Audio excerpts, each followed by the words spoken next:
Welcome to the Queen's Lair, a lifestyle podcast. Get inspired by our latest tips and information about small business, entrepreneurship, natural hair, travel, food, and even relationships. Stay tuned for another great episode. I am your host, Renee Patrice. Hey everybody, welcome back. I wanted to have a little chat with you because I was moved today by a post by Jarrell Quinn. If you don't follow Jarrell Quinn, he is a Grammy nominated singer. He is an NAACP nominated actor, and he does some comedy as well. He's in the circle of the Kevon Stage, Tony Baker comedy circle, and so many other creative things.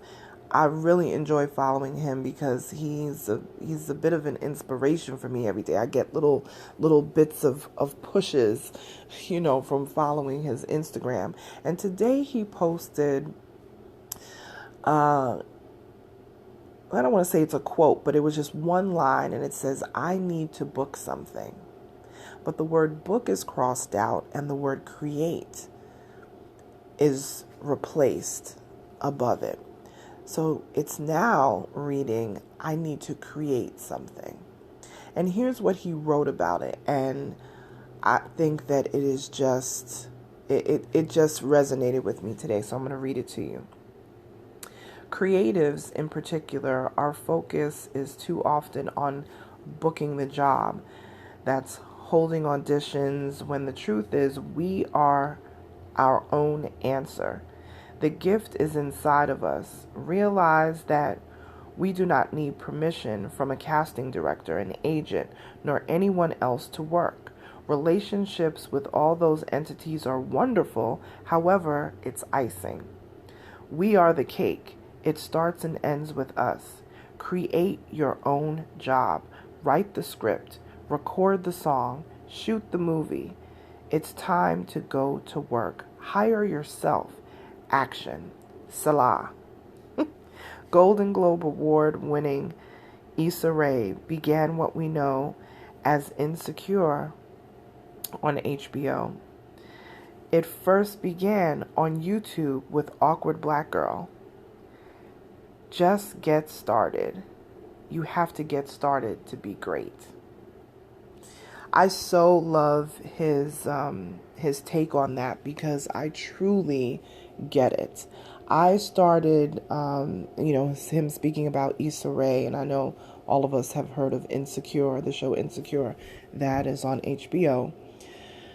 I remember when Issa Rae was doing videos and hiring her friends to do the videos, and I don't even know if they were getting paid at that time. This was years ago, and people were like, "Oh, there's this black woman, she's like doing these little zany little videos with her friends," and kind of like slice of life type, clips.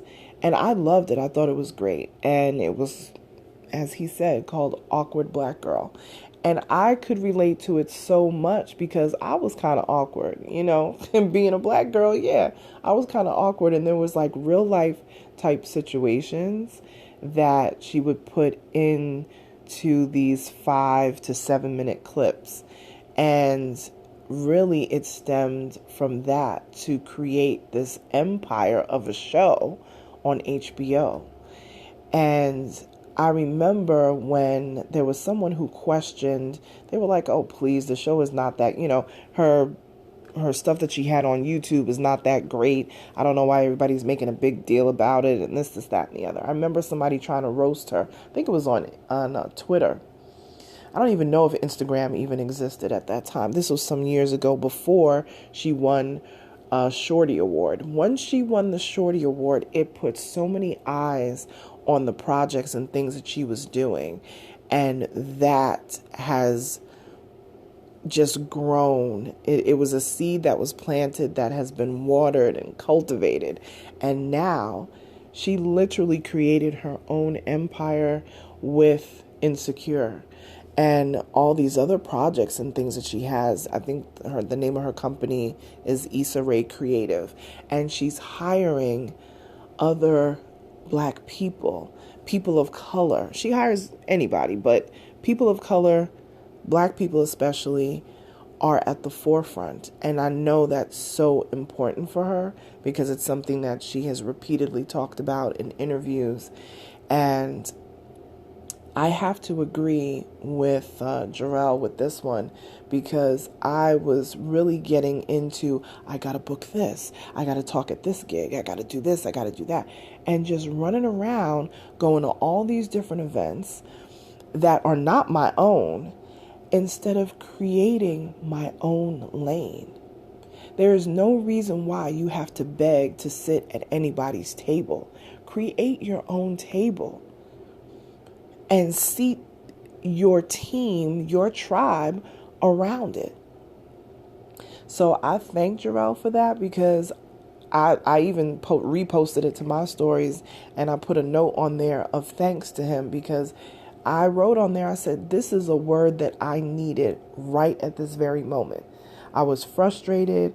I had been sending emails and going back and forth and speaking with people about different business related stuff, and was just tired and burnt out. And I literally picked up my phone just to take a break. And I was looking at the gram, and that's the first thing that I saw was his post today. And I was like, wow, I so needed this. And I thanked him for it. And I think he actually, you can actually repost somebody's post that they posted. So he actually reposted my post to his Instagram, which I want to say again, thank you for doing that. We have to get out of this mode, and this is entrepreneurs and everybody else. It doesn't even matter if you're an entrepreneur or not. You have to get out of the mode that, you have to beg for anything. When you create your own lane and you master whatever the gifts that God has given you, you don't have to ask anybody for anything. Only thing you got to ask for is God for the guidance and the discernment to make good decisions. That's it, and that's all. So instead of looking to constantly sit at somebody else's table, looking to get booked, if you're an actor, if you're a singer, whatever, create. Start creating. Become a creative. You become the agent. You become the change maker. That people have to come to you. You don't always have to go to them. Make them come to you. Let them come looking for you. Or you be the person that can start that agency. You be the person that can hire within your own community. It's such an amazing thing to be able to do that.